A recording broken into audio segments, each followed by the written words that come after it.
The Girl Scouts of America are offering a new Muslim badge, and you will not believe how you earn them. Okay. Marco Rubio about to make 200,000 visa holders very, very unhappy. Yeah, they're not going to be very pleased. And falling madly in love with somebody on social media is for cowards.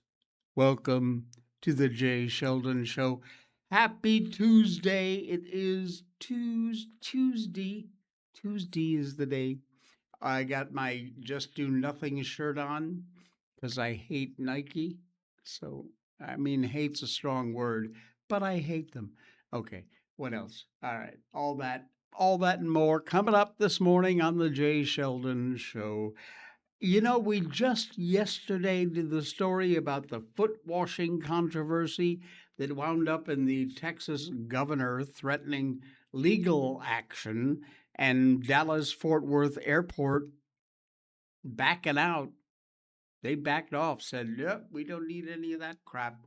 Well, now we got a real doozy of a story about the Girl Scouts of America. Now, when you think of the Girl Scouts, you might remember childhood in the 80s. Badges were given to young girls for, all kinds of cool things like outdoor adventures, wildlife watching, even baking cookies. You got a merit badge for that. Well, indeed, the Girl Scouts have become pretty synonymous with peddling those kind of addictive boxes of cookies like Thin Mints. Uh, Getting Americans hooked on Thin Mints, peanut butter sandwich, Dositos, and Samoas. Not fair, Girl Scouts, okay? Well, nowadays, the Girl Scouts, however, are apparently trying to get young recruits hooked on Islam. Yeah. White House correspondent Natalie Winters has recently highlighted a number of Girl Scout programs around the country. And these programs actually include the Muslim prayer, Ramadan observance, visits to mosques, hijab instructions, how to wear the hijab, and other extremely explicit Islamic activities. Now, to be fair, if you want to do merit badges in religion, I think you're skating on very thin ice. But, you know, visiting a mosque, interacting with Muslims, again, it's the Girl Scouts, so Muslim women would make more sense. Um, but incorporating the actual prayer, instructions on how to wear a hijab, yeah, I'm thinking maybe not. Here is the actual merit badge you get: Ramadan, Hajj. Very nice. Girl Scouts USA approved the Girl Scout of the Islamic Faith medals. Non Muslim girls invited to mosques to observe Islamic prayer, Hajj patches, Shahada lessons, and required white hijabs and Ramadan lakins. And this is not one troop. Mosque-based programs operate in Sacramento, Naperville, Long Island, Virginia, Maryland, Brooklyn, I'm not done, San Diego. The list goes on and on, embedding prayer, hijab rules, Ramadan Islamic education, and mosque outreach to Girl Scouting. There is a 4 award Islamic recognition system. The medals themselves read Girl Scouts of the Islamic Faith, Bismillah, in the name of Allah, Quran ul Ain and Muslimin. NICGS, not the Girl Scouts of America, writes and administers the curriculum, but GSUSA's linked chart, the Girl Scouts actual USA Association, says it approved the program that allows the insignia on official uniforms. NICGS says the awards emphasize theory and practice of Islam, including Quranic surahs and prayer meanings. Now, this is kind of beyond ironic. For decades, feminists have been trying to mold the Girl Scouts into an organization that fights patriarchy. Remember? Promotes LGBTQIA, whatever, dogma. And here it is partnering with a totalitarian religious ideology that frankly is responsible for repressing more females and gay people than any group in world history. This is not an official Girl Scout program, which, of course, simply gives them plausible deniability. These programs generally run through mosque-based troops, local councils, outside Islamic organizations that partner with the Girl Scouts. And the Girl Scouts of the USA officially recognize religious awards run by outside faith organizations.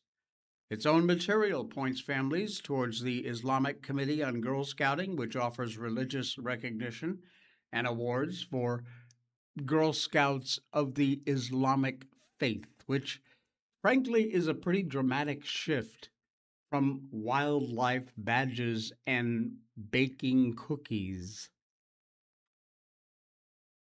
February 2025 Girl Scout event at the Salam Islamic Center in Sacramento. Girls were invited to tour the mosque, try on hijabs, and learn about the significance of modesty.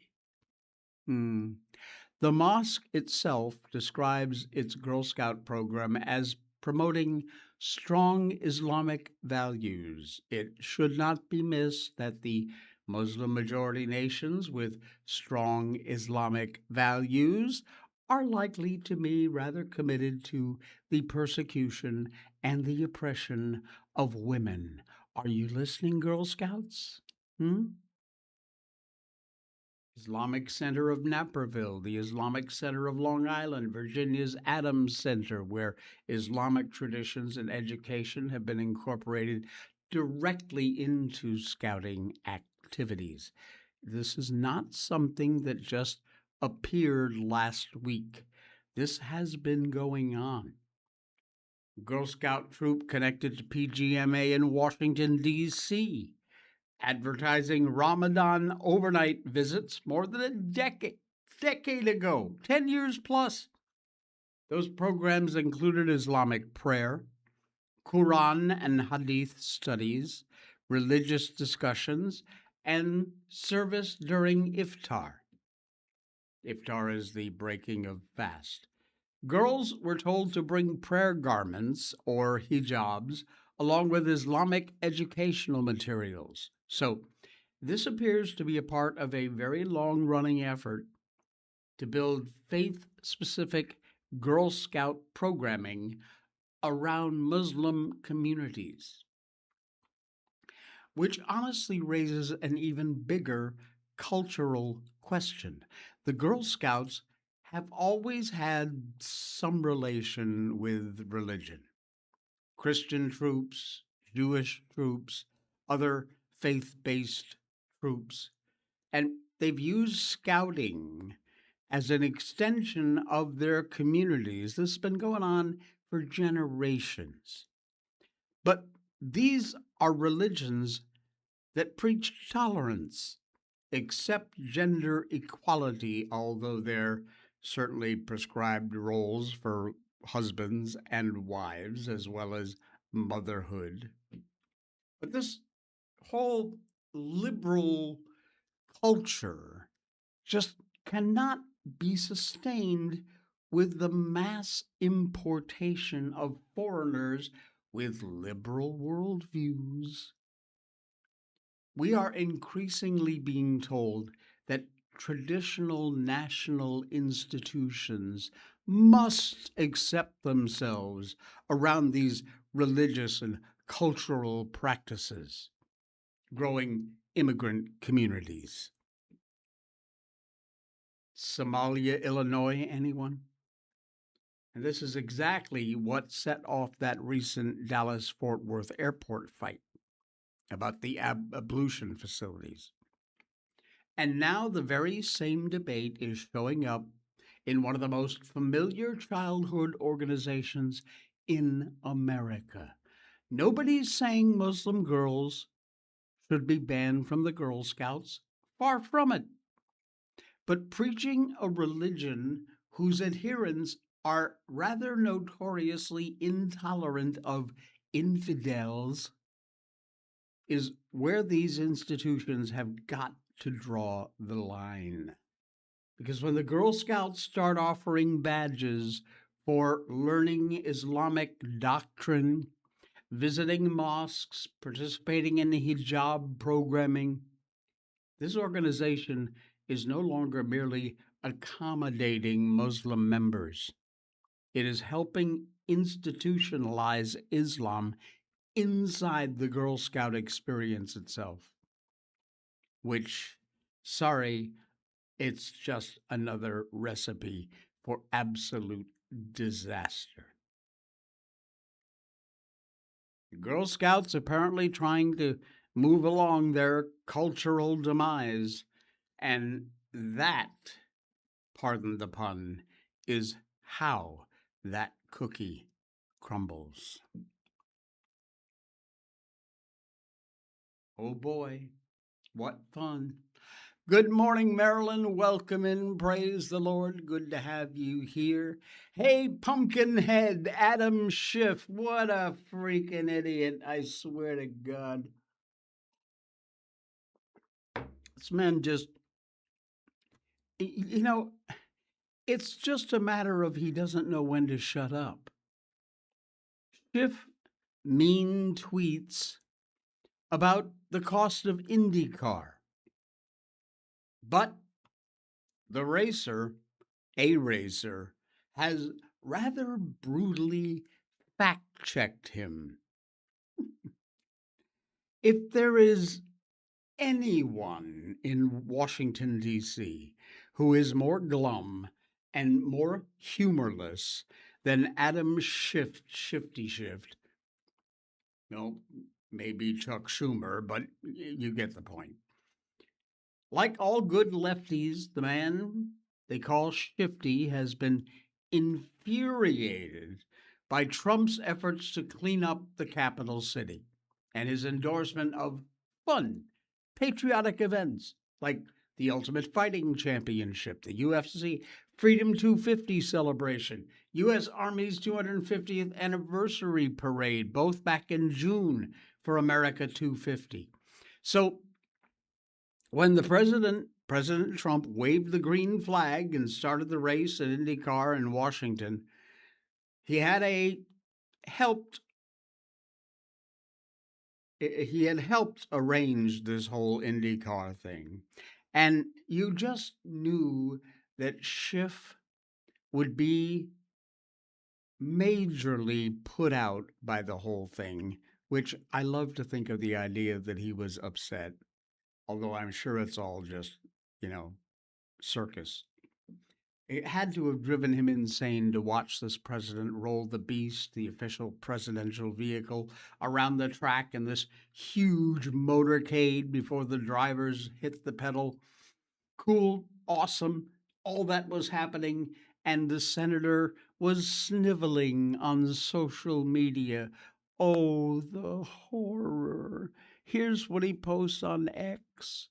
While you struggle with the cost of gas, Trump offers you the spectacle of an IndyCar race, hoping you won't notice. Schiff posts more taxpayer money spent on his self aggrandizing distractions, and you get higher taxes and higher costs. Well, Mr. Schiff should have done maybe just a little bit more homework before he posted this tirade, something that was pointed out to him by IndyCar driver Graham Rahal, son of racing legend Bobby Rahal. You see, Adam, the Penske Corporation picked up almost the entire tab for this race, with the one exception of security. Uh, oops. Maroon. He says, no, Adam. He wanted you to notice and bask in the pride of being an American. Watch great racing and patriotism on display. Not only that, but this was privately funded, not government, although it drove thousands of folks to the D.C. area that have never been before. That's economic impact for you. It allowed folks who've never been to see museums and monuments, the White House, the American history for the first time as well. And guess what? Hundreds of thousands of Americans, blue and red, as well as fans from all over the world, love the Freedom 250. Mr. Rahal, point, set, and match. And the internet wasn't very kind to Shifty Shift either. Joel Poliak says, "What kind of loser posts this? People had fun." Exactly. The White House, predictably and fairly, savaged the Shifty one for getting his facts wrong, something he's been doing since at least 2017 when he started endlessly babbling about his imaginary Russian collusion. Are the Russians in the room with us now, Adam? Unbelievable. Personally, I find this whole epic Schiff faceplant very, very satisfying. Because you're an idiot, Adam. An absolute numbskull. Well, here's some news. The WNBA, I know, bear with me, has finally issued a ruling on whether men can play in their league. Ain't that nice? Well, there you have it. After weeks of meetings, statements, outrage, apparent difficulty answering one of the oldest and most basic questions in human biology, the WNBA has reportedly decided that former NBA players Inez Cantor Freedom and Royce White are not eligible to play in the Women's League, or as Outkick put it, we applaud the WNBA's sudden ability to define a woman. It's idiots. ESPN reported yesterday that multiple league sources, and Inez Freedom and Royce White, would not be eligible for the WNBA after both former NBA players publicly declared themselves that they were women and announced that they were going to enter the draft. The league's collective bargaining agreement says that, quote, Only players who are women are eligible to play in the WNBA, end quote. But it gives no further definition of the term woman. And the league does not have a publicly available transgender athlete policy. Cantor Freedom kicked things off. I'm sure I played the video announcing he was officially declaring himself a WNBA prospect. After careful consideration and reviewing the current eligibility requirements, I am officially declaring myself a WNBA prospect, he wrote. If simply declaring who you are is all that's required, then I meet every single requirement necessary to compete in the WNBA. And then White came out with exactly the same thing. He says, I'm transgender. I'm a woman, so I'll be declaring for the WNBA draft in 2027 as well. The obvious point of this exercise was to try and force the league to explain, where do you draw the line? Would you mind telling us that? Now, for years, progressive sports organizations have struggled with the self declared gender identity and the biological distinctions between women's sports. And then the two former NBA players decided, well, you know what? Okay, let's test those limits. They finally responded with some broad statement about inclusion and attacks on what it described as hate and vitriol and bad faith efforts. And now, apparently, the answer has arrived. Cantor Freedom and White do not qualify. ESPN's report comes out one day after Cantor Freedom's already chaotic visit to a Sunday Sky Indiana Fever game. 6'10" former NBA center sitting courtside wearing a shirt that says woman, noun, adult, human, female. And of course, that caused all kinds of bullshit and blah, blah, blah. He later posted, I just got kicked out of a WNBA game for supporting women. Let that sink in, America. He followed that up with another jab, which is brilliant. He says, it's always women hating on other women. Bingo. Bingo. The entire spectacle grew out of comments by Indiana Fever guard Sophie Cunningham, who had publicly opposed biological males from competing in women's sports. And that prompted protests against Cunningham. Of course, eventually inspired Freedom and White to make their declarations. The problem is they were highlighting was pretty simple. The WNBA's governing language says women are eligible to play, while the league had resisted publicly providing a definition of the word woman. There's a rather important detail also in this ESPN report. They reportedly don't plan to rewrite their rules immediately.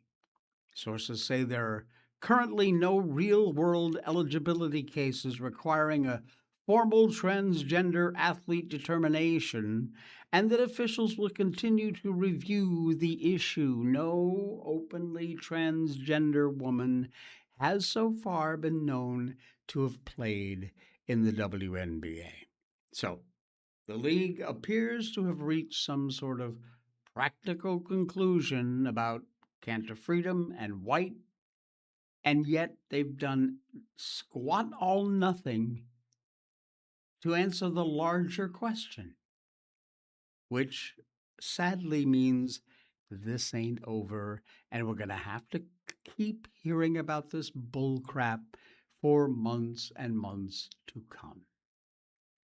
Well, we will see now if Cantor Freedom and White wind up filing some sort of discrimination lawsuit. That would force the WNBA's hand. Oh, yeah. We would like to see that. All right. It's right here in my cup. Ah, it's Blackout coffee, and it is the best.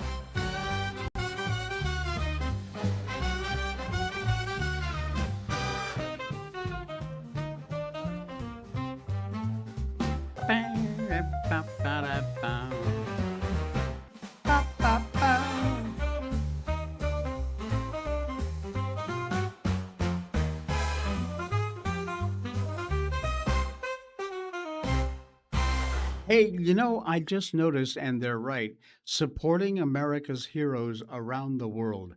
When you buy a bag of coffee from Blackout Coffee, they send coffee to our troops all around the world. It's a fantastic program that Blackout Coffee does to help support our troops, which is a wonderful thing. And another part of how you are helping to support the troops, which is a brilliant, brilliant idea. Not only are you getting the best coffee, all grown in America, they work with local co ops and American farmers to grow the best beans. They roast them only after you place your order, ship them out within 24 to 48 hours. They've got all kinds of fantastic flavors. They do instant coffee pods, of course. They've got cold brew. Check them out. Use the link down in our description below and use the code J20. If it's your first order, you'll get 20% off. Plus, at Blackout Coffee, they've always got specials going on. So check it out using that link in our description and place an order. Buy yourself a bag of beans, give it a try. By the way, they can also grind them for you. So even if you have no way to grind your own whole beans, no problem. Just order them ground and you got it. And don't forget, for every bag of beans you buy, the folks at Blackout Coffee are sending coffee to our troops, which is a brilliant, brilliant, brilliant program. Good stuff. John Santos and the gang over there doing amazing work. We love having them as part of our show here. All right, Marco Rubio is just about to make 200,000 visa holders very unhappy. Oh. Turns out, too many foreigners who come here to the U.S. on a tourist visa rather conveniently forget the important word here: tourist. That means you're more than welcome to enjoy the wonderful country of the United States for a short period of time, and then you gotta skedaddle on home, okay? Often, however, people use the tourist visa to get into the country and then never leave. Some claiming they overstay their welcome because, well, they're seeking asylum here. Needless to say, there's a lot of fraud. You know what I love are these long overstayers, and then they seek asylum, and yet while they're here waiting for an answer on their asylum case, they fly back to their home country and then come back. Dude, you're seeking asylum. What are you going back for? Ridiculous. Here's a great example of this. A recent case: Yasmin Suarez Reyes, a Venezuelan with Spanish citizenship, entered the U.S. legally in October 2023 on a 90-day visa, then applied for asylum and stayed illegally after her visa expired. I'm sorry, asylum from Spain? The State Department has now got their eye aimed directly at these fraudsters.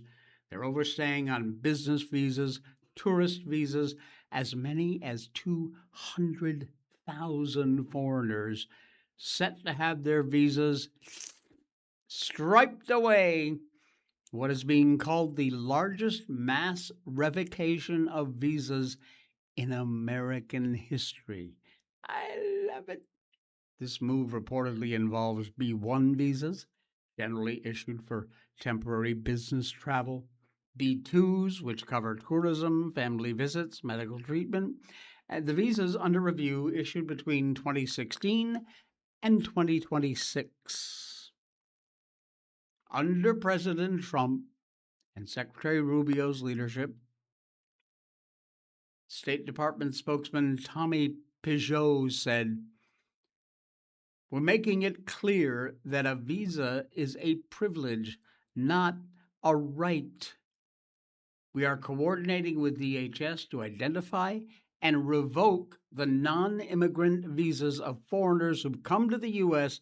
claiming to be short term visitors, but then file for asylum and stay here permanently.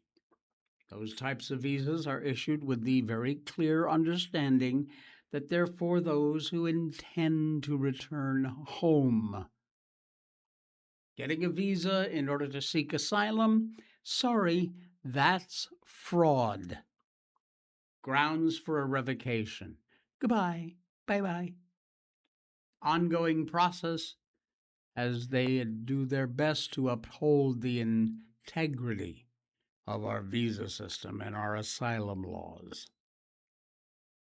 Asylum is not supposed to be a loophole to circumvent immigration laws. That's not how it works. So, for about 200,000 visa holders, sorry. Oh, man. Insane. All right.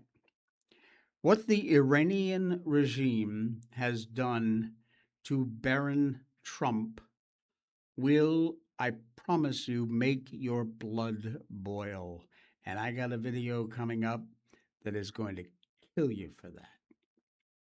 Yes, Danny, it is 8:30 already. A late good morning for you. Where have you been, young lady? I'm kidding, of course. All right, we're going to cover this Baron Trump story right after this from Patriot Mobile. When you choose Patriot Mobile, you're not just picking a wireless provider. You're choosing a company that shares your values. It's easy to switch, and you can keep your number, your phone, and most importantly, your values.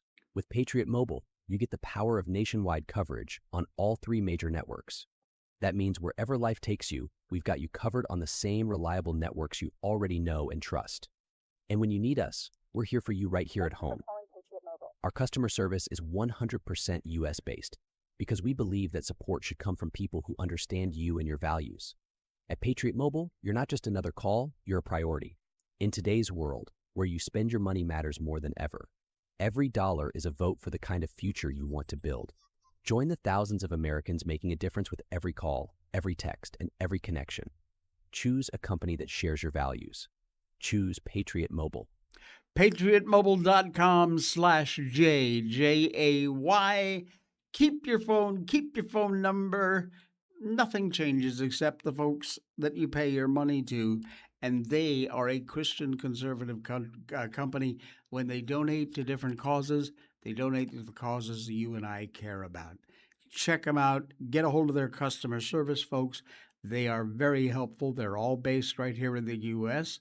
It's easy to remember. If you forget, look down there in our description, patriotmobile.com/J. J-A-Y. All right. You know what? Republican or Democrat, I usually do not spend a whole lot of time talking about politicians' kids.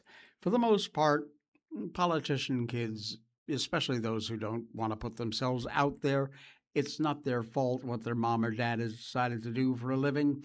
You know, as we all know, 20-year-old Baron Trump lives a very, very private life, especially when you compare Baron to his parents and his siblings. But the Iranian regime apparently is not as nice as I am in covering things like Barron Trump.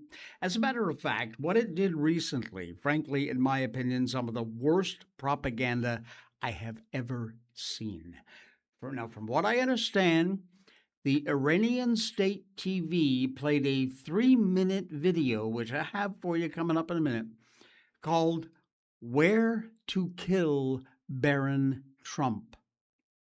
That alone would give you an idea as just how gruesome this was. And as if that wasn't bad enough, they're also allegedly offering a $10 million reward for his death.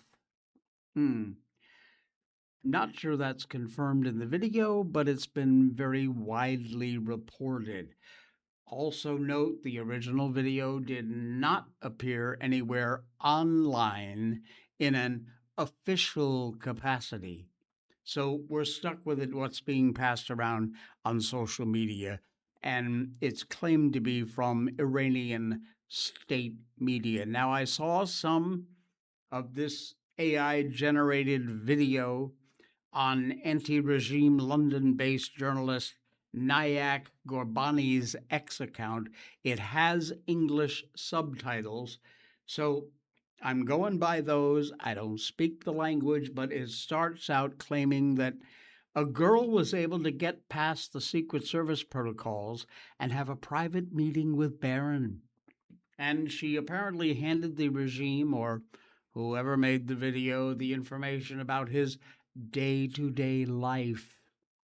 It then goes on to explain where and how Barron spends his days in New York, Washington, D.C., at home, at school, as well as how he gets around with a convoy of Secret Service.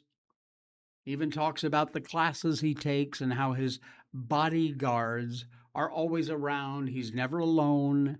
How those Secret Service members ditch their suits and dress casually like students to blend in with classmates. I debated about whether or not to show the video, but I think you need to see it. It's not graphic. There's nothing graphic about it, but it's interesting, to say the least. Let me play this for you. Remember, this allegedly is from the Islamic Iranian regime. Take a look.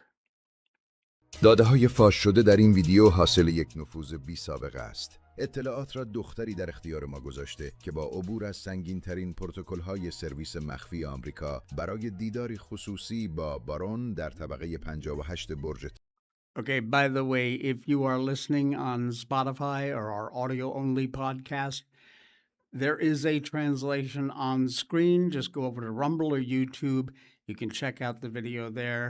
It's, I don't know, maybe 38, 40 minutes in, and you can actually see what they're talking about here. Okay. ترامپ روبروی او نشسته بود. این روزها نقشه تردد روزانه بارون در اکادمی کنستانس میلستین در آدرس خیابان ال در شمال غربی واشنگتن دی سی پلاک 1307 متمرکز است. او هر روز با یک کاروان اسکورت از شاسی بلندهای تاکتیکی سیاه رنگ جابجا می شود.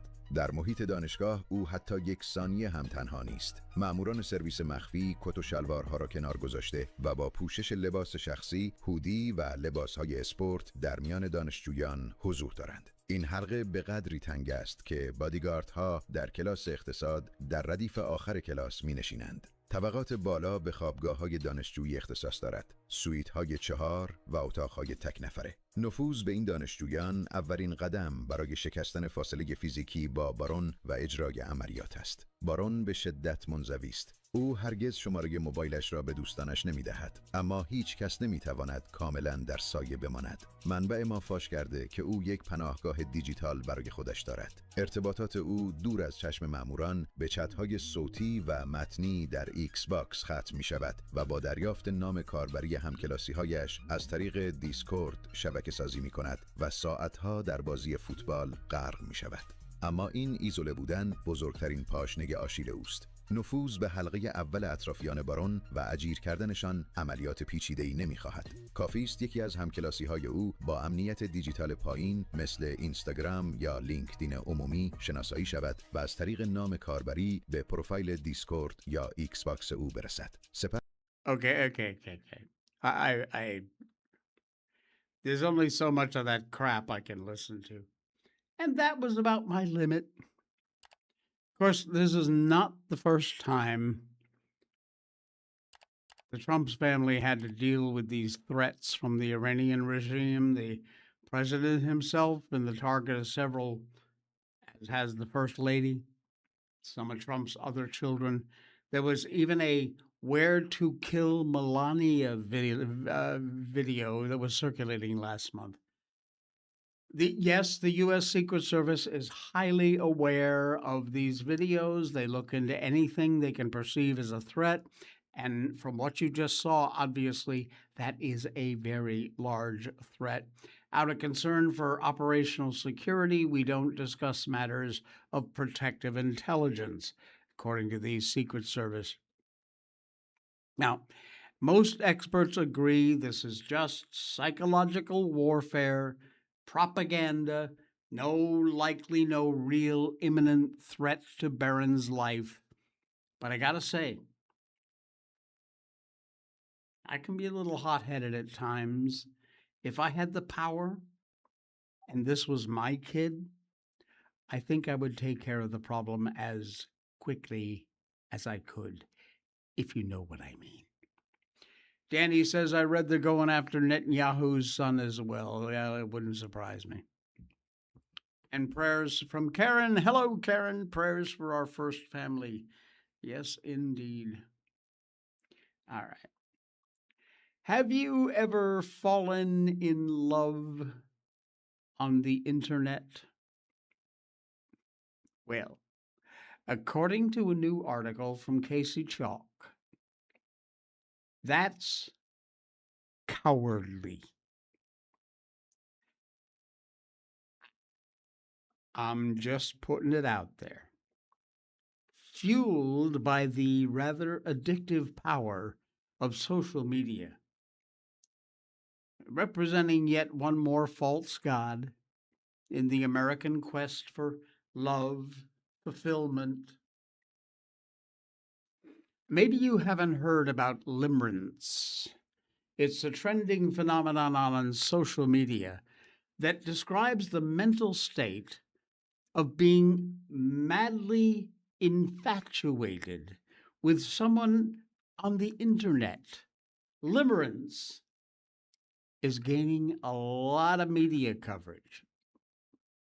A May article in Salon Psychology Today did a story about this back in March. They said, why is everybody talking about limerence? Subject of an article at the Washington Post explaining that social media is fueling an intense form of romantic obsession. May movie Obsession generated a lot of online comments because of the connection to limerence. Limerence, Limerence, fueled by the addictive power of social media. Limerence is a term that originates with Dorothy Tenoy, a psychologist, described it as being in love, but of an all-absorbing character. Boy, I've been there before. Represents yet more false gods in America's quest for love and fulfillment. As a lot of observed, limerence engenders self-destructive behaviors. I would argue these simply beyond offering an unrealistic, self-absorbed take on romantic love because of this digital age we live in. It's become the safe option, and probably why more people and more are turning to it. It reflects the rather overly cautious nature of contemporary romance. Most of us can remember a time When in adolescence happens a lot, we certainly had an unhealthy, obsessive quality with a romantic interest. I know I did. Big time. Big time. Right, Miss Hart? Social media. If we'd had it back then, oh my God, could you imagine? Think about one of the love of your lives back when you were a teenager. And now imagine if you had social media during that time. Whoa! It would have changed the dating scene for everybody. A lot of young people are now using Instagram basically as a dating app, main arena where social positioning happens. Neuroscientist Tom Bellamy told the Washington Post his research found half of the adults experience limerence, sends strong dopamine signals, weakens the executive functioning of the brain responsible for regulating desire. It's the natural equivalent, basically, of heroin. We already know how social media makes its money from dopamine hits, from the pleasure of endlessly scrolling and seeing the little like button come up in the corner. The limerence phenomenon gets its oxygen from that exact same addictive character of social media. Somebody ascends into obsessive behavior about some romantic interest, said to last longer in the digital age because so much information you can access about your love interest. You can spend hours trying to make some sense of different signals you see them post.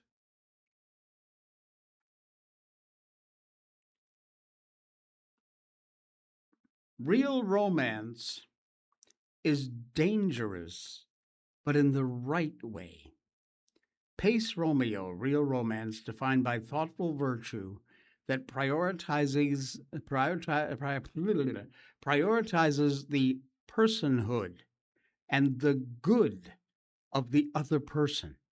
It honors, it celebrates that person, appreciates his or her unique qualities based on a reflection that requires time, it requires energy to explore. It's willing to suffer through the experience of both restraining passions while also being a bit vulnerable, and there's nothing wrong with that. It allows the facade of confidence and control that we project in the hopes of being understood, in the hopes of being loved for who we are.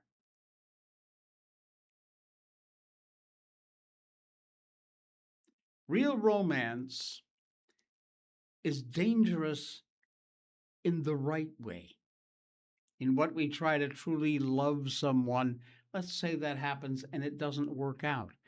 Well, you can grow from that. You can gain virtue, character, and when it does work out, well, then we can rejoice that that other person loves us for who we truly are, as we do them. Limerence is just a simulation of this self absorbed fantasy. It's a trend magnified by social media.